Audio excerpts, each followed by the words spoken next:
यथा लौकिकी रूढी असते नाना विकल्पसा.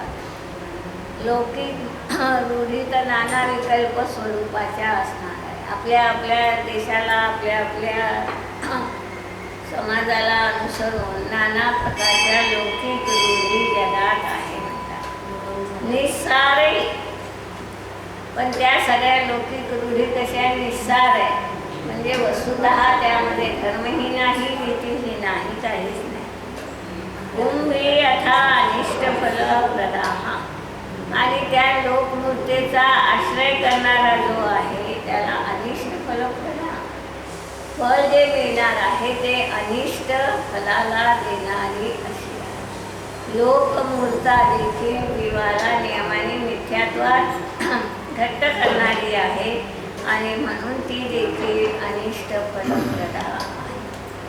अफला वस्तुतः कोणत्याही धर्म म्हणून जे आपण करत असतो, कोणती क्रिया करत असतो तर त्याचं जे फल पाहिजे असते आपल्या इच्छित वस्तू ते न देणारी असल्यामुळे अफला आहे. कुफला फल तर देत नाहीच नाही पण कुफल देणारी आहे. जसं आपण एक काम करतो, दर्शन मोहनीयाची परिभाषा काय? दर्शन मोहनीय कर्माची परिभाषा काय करतो आपण? सम्यक फळाच्या पर्यायीचा आणि दुसरं मिथ्यात्व रूप होण्यामध्ये ज्याची निमित्तता आहे. दोन काम आहे. काय केलं त्यांनी की सम्यक दर्शन पर्याय नाही होते पण त्याच्याबरोबर मिथ्यात्व पर्याय होण्यामध्ये त्याची निमित्तता आहे. असे दोन कामं मोहनीय कर्म करते नेहमी. म्हणून बाकी कर्मांपेक्षा मोहनीय कर्माची ही विशेषता आहे. काहीतरी की तो त्या पर्यायीला न होऊ देण्यामध्ये सगळ्याच कर्मांची निमित्तता आहे परंतु त्या कर्माला विपरीत करण्यामध्ये याची अजून निमित्तता आहे. म्हणजे मोहनीय कर्म दोन कामं करतं नेहमी.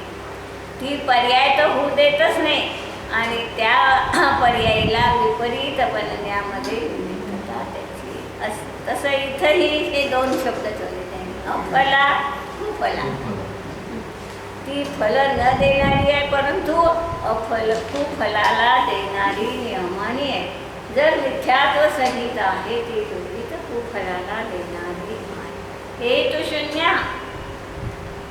अजून कशी आहे त्याला काही कारण आहे का? ज्या ज्या रूढी आल्या चर्चा झाली म्हणजे अफला म्हटलं म्हणजे फल नाही. कुफल कसं आलं? तर कुफल मिथ्या आलं ना. फलच नाही तिथं. फल नसते. म्हणजे फल कशासाठी म्हणतात? जसं असेल तर आपण ते कुफल आणि किंवा त्यांनी काय म्हटलं जसं भगवंताची क्रिया आहे. भगवंत अनंत झाल्यानंतरही विहार आहे, दिव्यध्वनी आहे, अमुक आहे. तर ही क्रिया कशी आहे? अफला आहे. म्हणजे बंधाला कारण नाही. यासाठी अफला शब्द आला. आणि कुफला शब्द कशासाठी आला इथं? तर तिथं बंधाला कारण नाही हे आलं होतं. इथं जे अफला शब्द आला आहे तो यासाठी आला आहे की आम्हाला धर्म म्हणून ज्या क्रिया करतोय आम्ही तिथं धर्म नाही म्हणून अफल आहे. धर्माचं फल मिळत नाही म्हणून अफल आहे आणि अधर्म होतो म्हणून कुफल आहे. अफल म्हणजे निष्फल. निष्फल नाही करायचं. केवळ निष्फल नाही करायचं. अफल म्हणजे निष्फल. अफल म्हणजे निष्फल बरोबर. हो ना पण अफल म्हणजे केवळ निष्फल नाही झाला ना. दोन एकच ना. निष्फल का ना अफल का दोन्ही निगेटिव्ह शब्द आहे. एकच नाही बरोबर आहे ना. ते नाही म्हणत आहे मी काय म्हणत आहे अफला म्हणजे काहीच नाही असं नाही. ते अफला याचा अर्थ आम्ही अपेक्षित ज्या भावापासून फल पाहिजे ते फल नाही मिळत म्हणून अफल आहे. तोच अर्थ निष्फलाचा. एकच आहे ना पण कुफला जो आहे कुफल अलग शब्द वेगळा झाला. हे दाखवायचं दोन मधलं अंतर दाखवायचं. हेतुशून्य हा त्या रूढींना काही मोठं कारण असते असं नाही. कोणी करत आलं, सुरू झालं तर सुरू होऊन जाते. त्या लोकांनी मारुती कसा बनवला, सुपारी हे टाकूनच त्यांना मारुती बनवला. आपल्यात ती रूढी आली आणि आपला नक्षत्रपाळ बनला. हे अशा कुरूढी सहज येऊन जातात.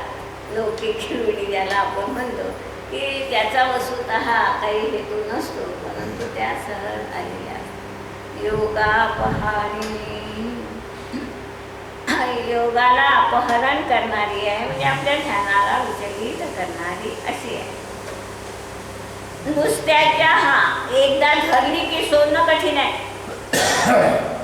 रूढी जी आली असते ते समजल्यावरही सोडते काय, नाही सोडू शकत. खुशाल संघाई मी एकदा चर्चा करत अंजनगाव गेली.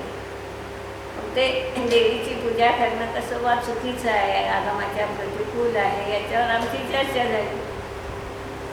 त्यांना आता बाकीचं इतकं फार ज्ञान नव्हतं, पण सांगितल्यावर त्यांना पटलं. हे सगळं पटते म्हणे काही आम्हाला, पण आम्ही सोडू शकत नाही.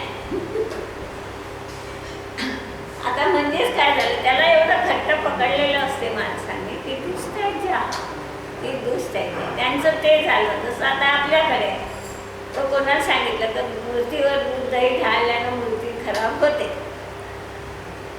किंवा ते नाही आहे. वस्तुतः त्या नावाचे समुद्र आहे आणि इंद्राने त्या समुद्राचं पाणी आणलं. इथं नाव आहेत त्या सगळ्या समुद्रांची. दधी समुद्र, इक्षू समुद्र अशी सगळी नावं आहेत. म्हणजे त्या पाण्याचा रस तसा आहे, त्या समुद्राच्या पाण्याचा, म्हणून त्यांना ती नाव आहे. आता तो रस तसा आहे म्हटलं तर आपण त्याचं प्रतीक म्हणून हे सुरू होऊन बसलं आणि ते सुरू झालं तर आता आपण सोडू शकत नाही त्याला. ते नाही झालं तर आपले मनाला खूप दुःख होतं. रूढी कश्चित दुष्कर्म पाहता.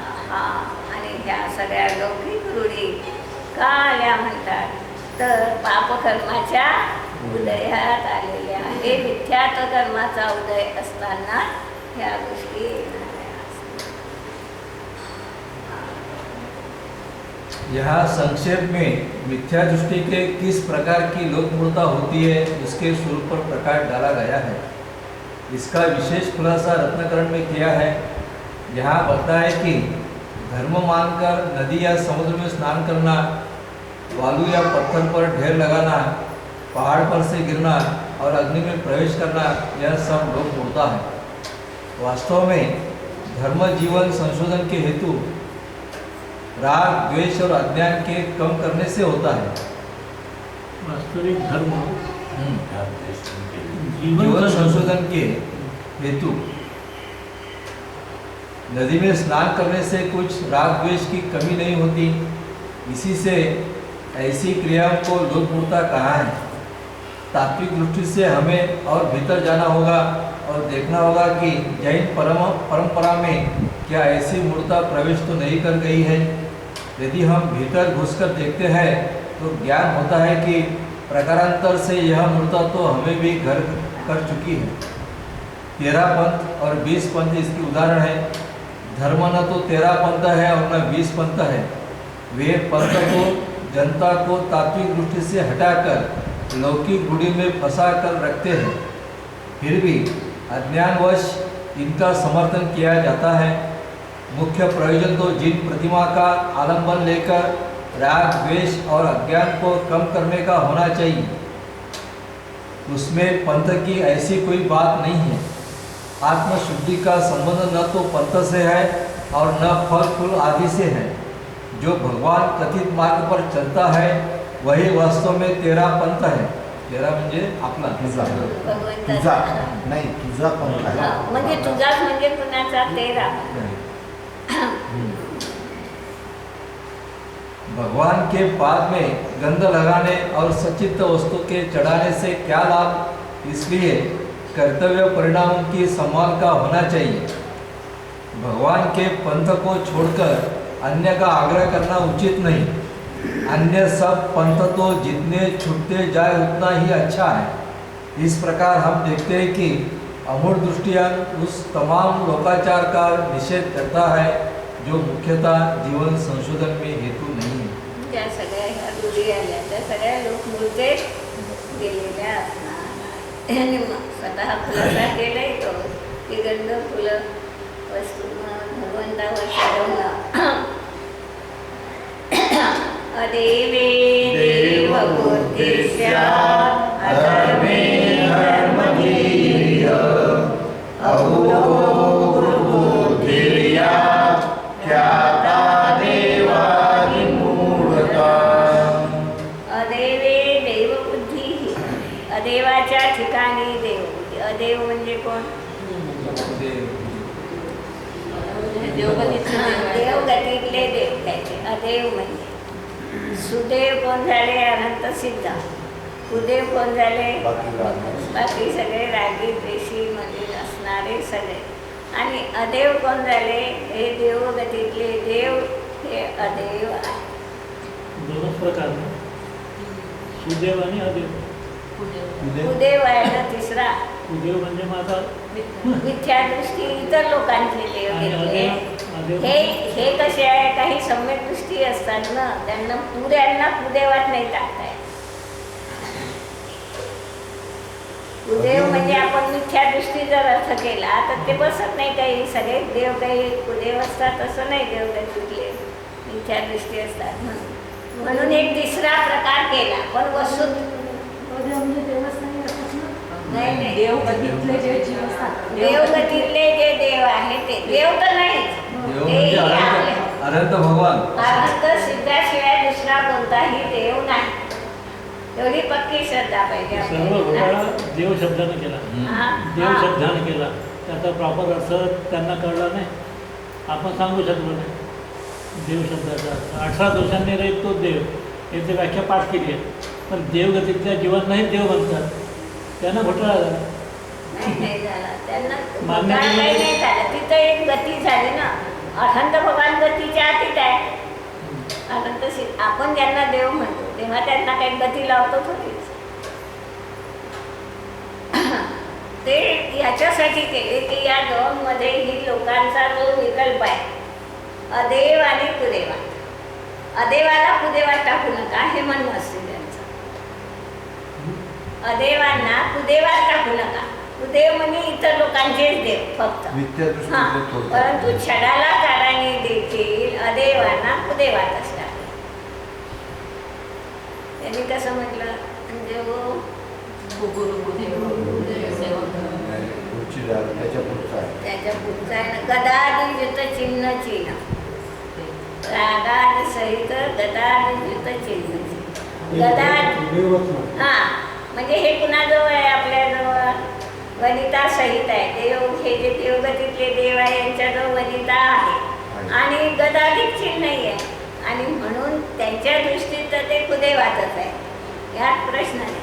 परंतु हे कुदेव न म्हणता आपण अदेव म्हटलं तर लोकांना एकदम खटकत नाही. एवढाच त्याचा म्हणजे अर्थ आहे. शेवटी त्याचा गर्भित अर्थ कुदेवच आहे. हो. देव फक्त तेवढेच पंचपरमेष्ठी.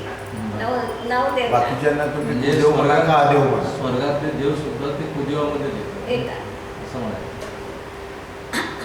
त्याच्यातले जे सम्यक दृष्टी आहे त्यांना काय सम्यक दृष्टीच्या देवाची पूजा सुरू करतात. देव नाही या अर्थानं कुदेवच आहे.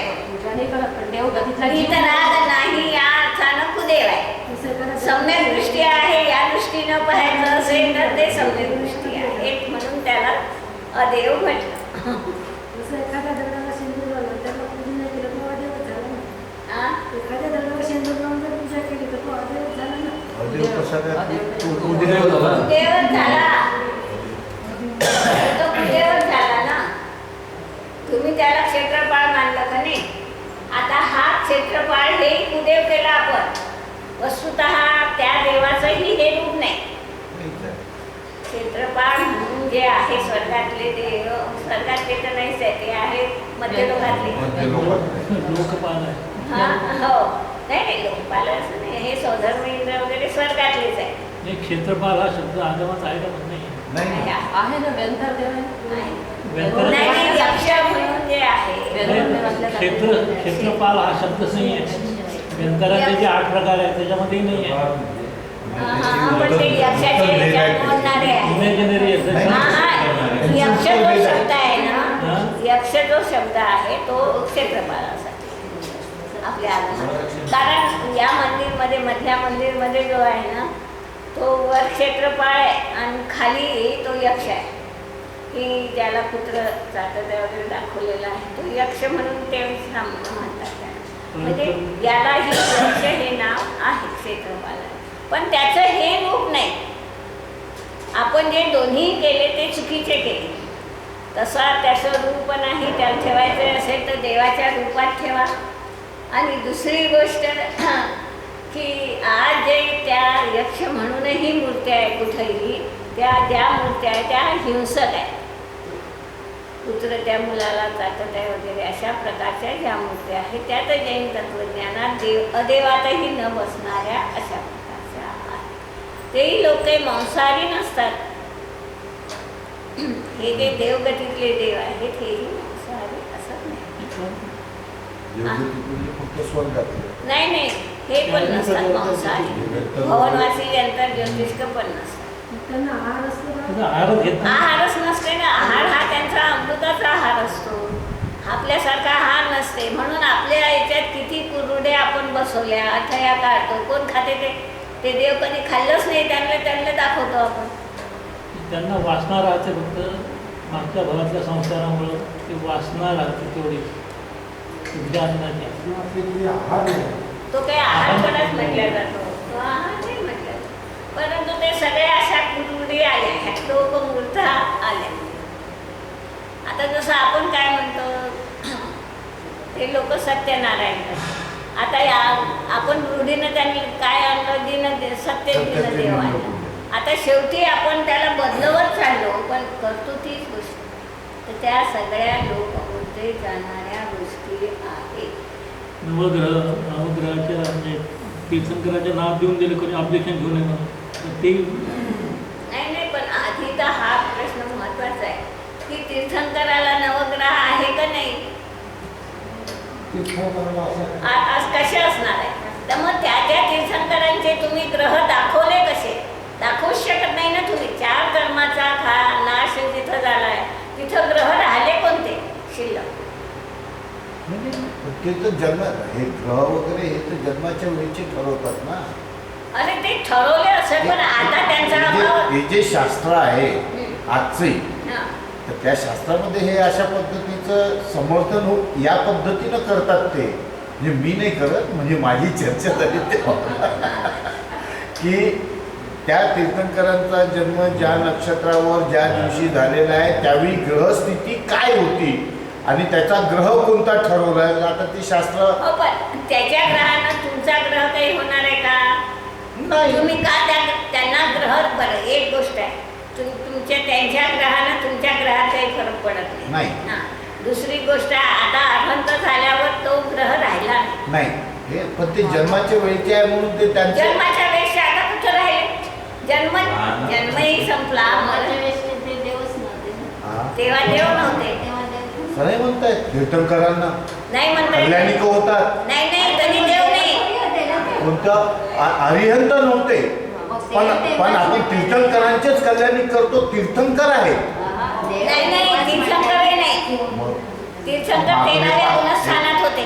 केवळ ज्ञान झाल्याशिवाय तीर्थंकर पत्नी घेत नाही. नाही उदयच येत नाही. कर्माचा उदयच येत नाही.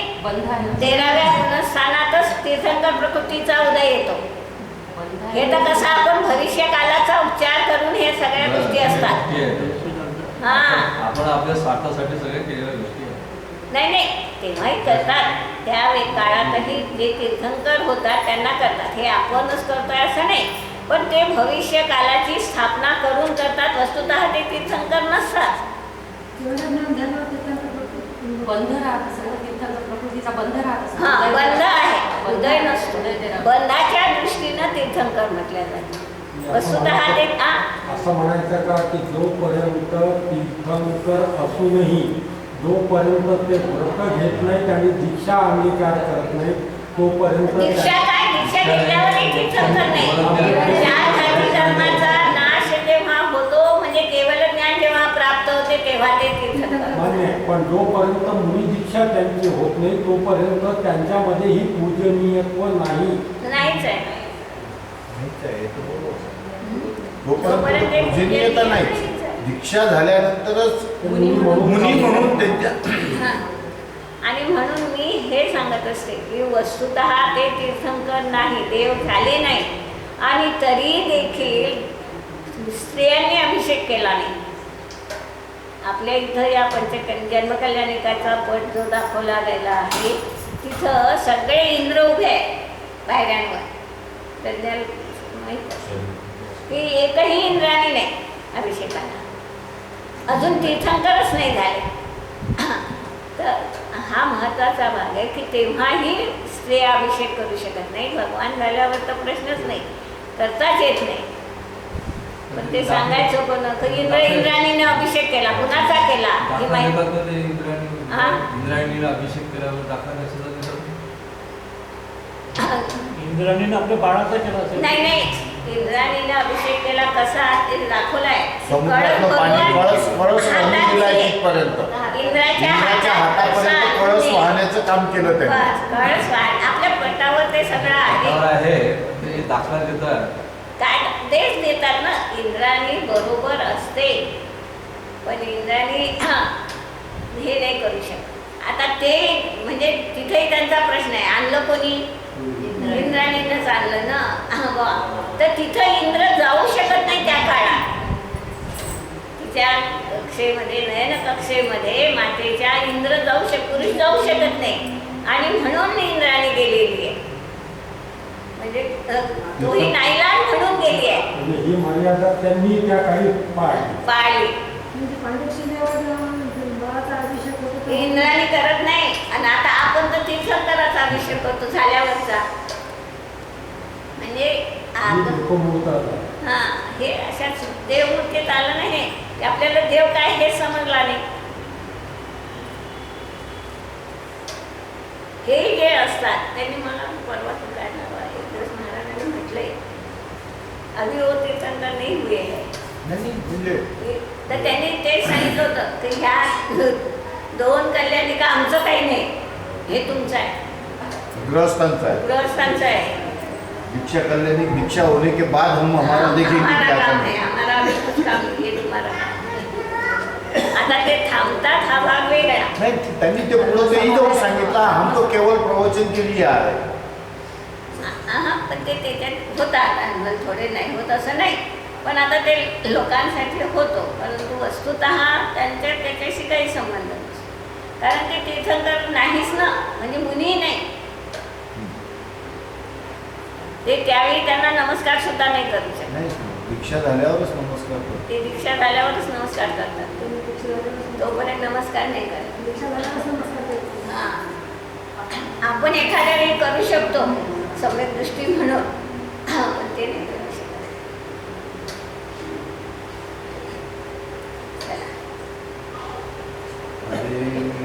अगुरो गुरुया ख्याता देवादी मूर्तता, एकदम तिन्ही सांगून टाकल्या पहिल्या श्लोकात की अदेवे देवबुद्धी, अधर्मे धर्मबुद्धी, अगुरो गुरुबुद्धी, देवादी मूर्तता हा ख्याता. तर त्या तीन मूर्तांची नावं लावून घ्या. अदेवामध्ये देवबुद्धी ही देवमूर्ता झाली, अधर्मामध्ये धर्मबुद्धी ही धर्ममूर्ता झाली, अगुरूच्या ठिकाणी गुरुची बुद्धी ही गुरुमूर्ता.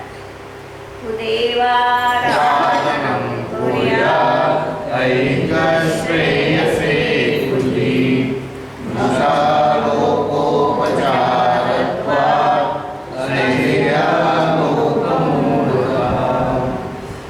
कुदेवाराधनं कुर्यात् ऐहिक श्रेयसे कुधीही. कुधीही म्हणजे मिथ्या दृष्टीची. कुदेव आराधना कुर्यात्, कुदेवांची आराधना करतात. कशासाठी? ऐहिक श्रेयसे, संसारिक सुखासाठी म्हणून. हे मुलगा प्राप्त व्हावा, पैसा प्राप्त व्हावा, माझं कुंकू अटळ राहावं, या सगळ्या ऐहिक सुखासाठी म्हणून ते कुदेवांची आराधना करतात. वृषो लोकोपचारत्वात् हा खोटा लोकोपचार आहे. लोकोपचारही खरा नाही. उपचार असूनही तो खरा तर असायला पाहिजे की नाही म्हणतात. तर वृषो लोकोपचारत्वात् अश्रेय त्याला धर्माचार्य नाही म्हटलं, लोकोपचार म्हटलं. अश्रेय आहे लोकमूढता, ही अकल्याणकारी अशी लोकमूढता. अस्ति श्रद्धानमेतेषां लोकमूढवशात् धनधान्यप्रदानूनं सम्यगाराधितां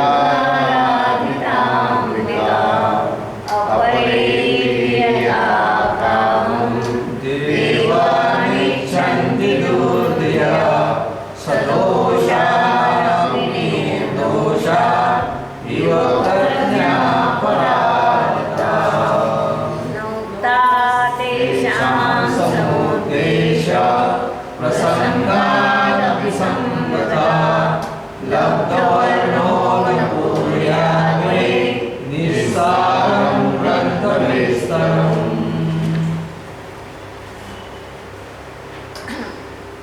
एकेषां लोकमूढवशात् इह श्रद्धानम् अस्ति. काही लोकांच्या ठिकाणी लोकमूर्तीच्या वशीभूत झाल्यामुळे अशा प्रकारचं श्रद्धान असतं. अंबिका सम्यगाराधिता धनधान्य प्रदान ऊनम. अंबिकेची जर आपण पूजा अर्चा केली तर धनधान्य सगळ्या गोष्टी आपल्याला प्राप्त होतात. आपलं कुंकू अट राहते, मुलगा होतो, अमुक अशा नाना विकल्प आहे. देशील थोडं संपत्ती आम्हाला आठवत नाही आता ते. आमचं पाठ होतं. म्हणणं तो यक्ष म्हणून तर दाखवलं आहे. काय जय नदीला जय पद्मावती देशील सुख संपत्ती असते. आहेच ते त्याच्यात काय छट्टे महिने जंगल के असं काहीतरी असेल ते त्याच्यामध्ये. अपरे अपि यथा कामं देवानिच्छन्ति दुर्धियाः. दुसरे देखील यथा कामं असे जे काही दुसरे अजून देवदेवता आहे. अंबिका सांगितले म्हणजे अंबिकाच घेऊ नका. सगळे मंत्र तंत्र तुमचा रक्षासूत्रानं सूत्र होत आपली रक्षा होते ही कल्पना देखील कुठं जाणार आहे. मूर्तीतच जाणारी आहे ना. दुर्धियाः यथा कामं देवानिच्छन्ति. मिथ्या दृष्टी आपल्या जसे त्यांच्या इच्छा होतात त्यांना अनुकूल या देवाधिकांची आराधना करतात. सदोषानपि प्रज्ञापराधता निर्दोषानिव. वस्तुतः हे सगळे देव सदोष आहेत, वितराग नाही. आणि तरी देखील निर्दोषानिव आपण देवी देवतांची आराधना वितरागासारखी करतो तीही चुकीची. त्यांच्याबरोबर अभिषेक करणं, त्यांच्याबरोबर तिचा आसन देणं ह्या सगळ्या गोष्टी बुद्धीच्या अपराधाने आलेल्या असणार. तेषां समुद्देशः प्रसंगादपि संगताः. प्रसंगाला अनुसरून संगत असलं तरी देखील म्हणतात न उक्ताः तेषां. आता तेवढ्या साऱ्या गोष्टी आम्ही इथं सांगितल्या नाही. वस्तुतः त्या सगळ्या गोष्टी सांगत बसलो असतो तर अजून खूप मोठा विस्तार झाला असतो. प्रत्येकाच्या मनात ज्या ज्या काही विकल्प येतात, मिथ्यात्व असंख्यात लोक प्रमाण आहे, त्यामुळे आमच्या कल्पना नाना प्रकारच्या असणार आहेत. ही गोष्ट नक्की नाही. आपल्या इच्छेला अनुकूल जे असेल त्याला आम्ही देव मानतो, धर्म मानतो, गुरु मानतो. लब्धवर्णो न कुर्यात् निस्सारं ग्रंथविस्तरम्. आणि ग्रंथाचा विस्तार होईल आणि निस्सार आहे. वस्तुतः सांगून काही त्याचा उपयोग नाही आणि म्हणून आम्ही सांगितलेलं नाही. अधर्मस्तु देवानां यावानाराधनो जमा ते प्रणितेषु चेष्टा वा कायचेतसा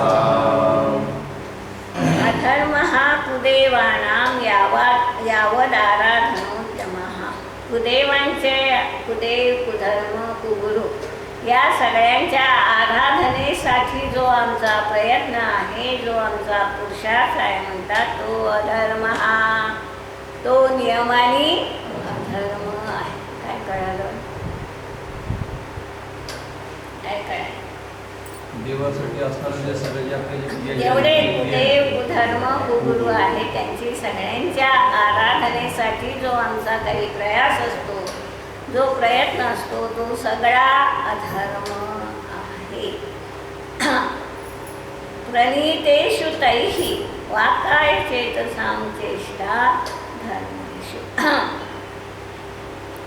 अशा प्रकारच्या प्रणीतेषु धर्मेषु, अशा अधर्म असणाऱ्या कुदेवांच्या द्वारे जी काही धर्म सांगितला गेला, त्या धर्माच्या बाबत मन वचन कायची जी क्रिया, तो देखील अधर्म आहे. म्हणजे बाकी सगळ्या देवदेवतांनी सांगितलेल्या ज्या काही क्रिया आहेत, त्या सगळ्या क्रिया ही अधर्म रूपाच्या असणार आहेत.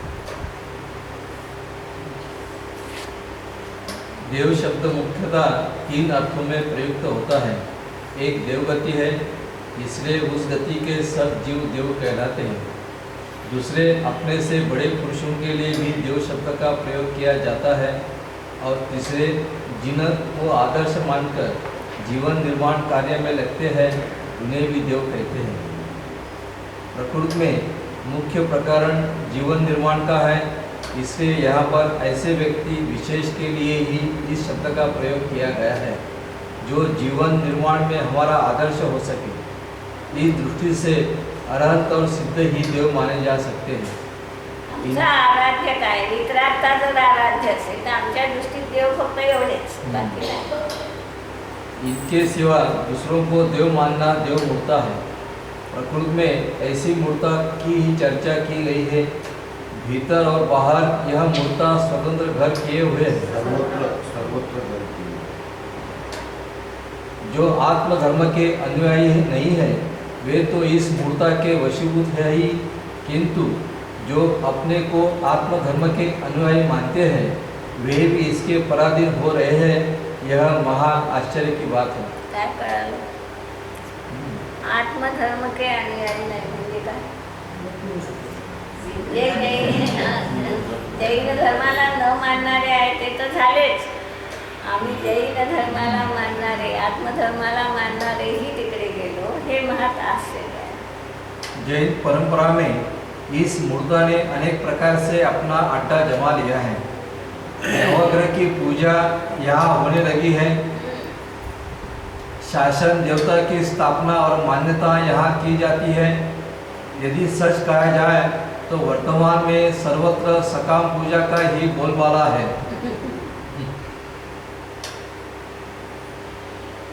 जिनकी ऐसी पूजा में श्रद्धा नहीं है या इसे मिथ्यात्व मानते हैं, उनका परिहास किया जाने लगा है. ये सगळ्यात बरं.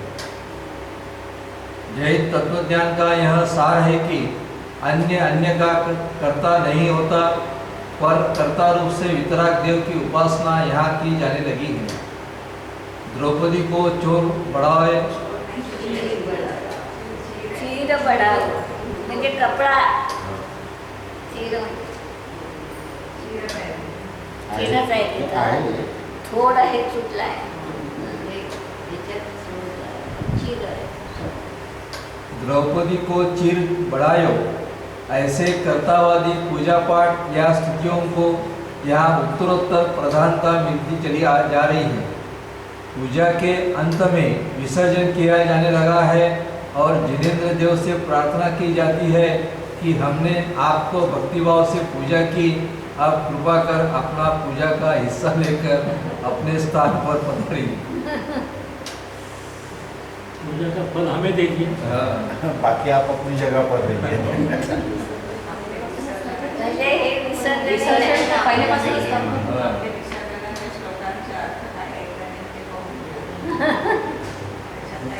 मग आपण जे विसर्जन म्हणतो ते कितपत बरोबर आहे? बरोबर नाही का?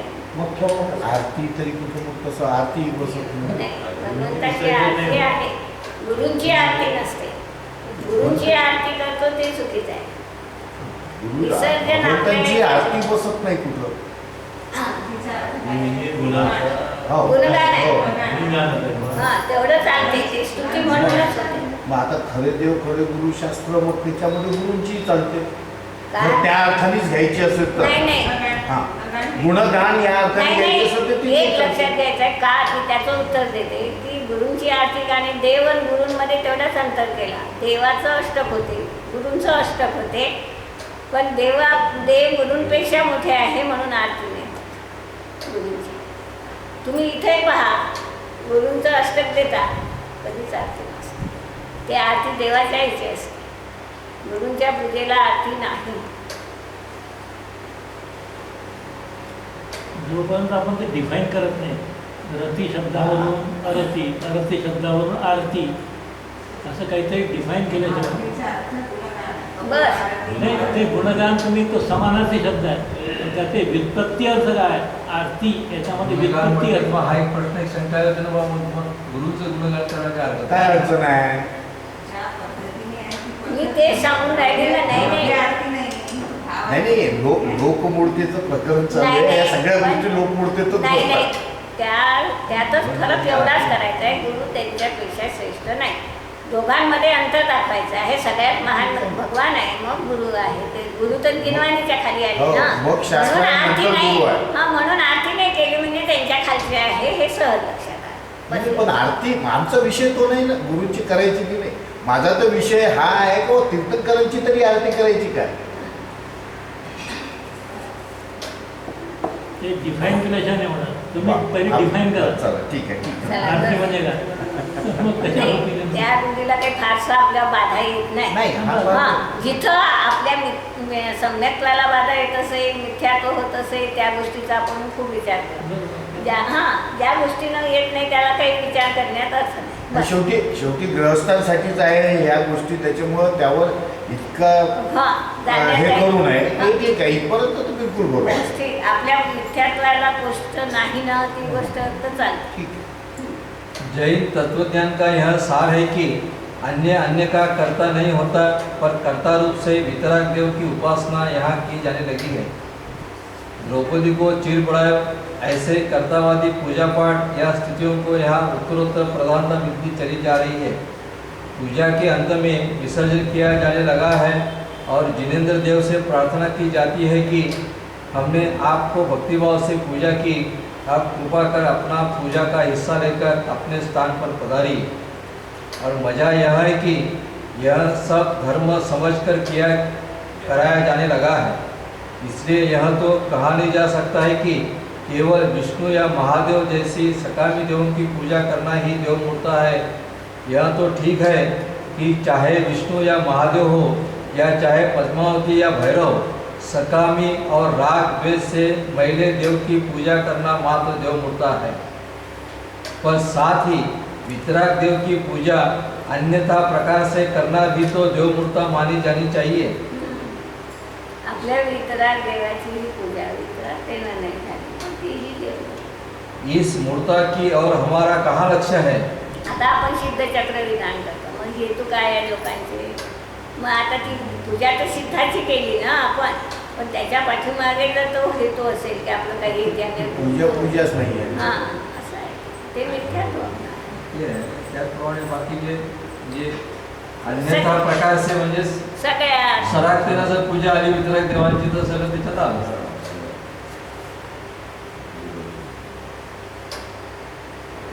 यदि हमने वितराग देव को भी इष्टानिष्ट फल का दाता मान लिया या उन्हें पूजा को स्वीकार करने वाला मान लिया तो वितराग कहाँ रहे. उनमें भी तो वे दोष मान लिए गए जो हम अन्य में देखते हैं. माना कि विष्णु और महादेव स्वयं सदोष है और जिन्ह स्वयं सदोष नहीं है, किंतु इनके विषय में की गई हमारी कल्पना ही सदोष है. पर इससे फलितार्थ में कोई अंतर नहीं आता.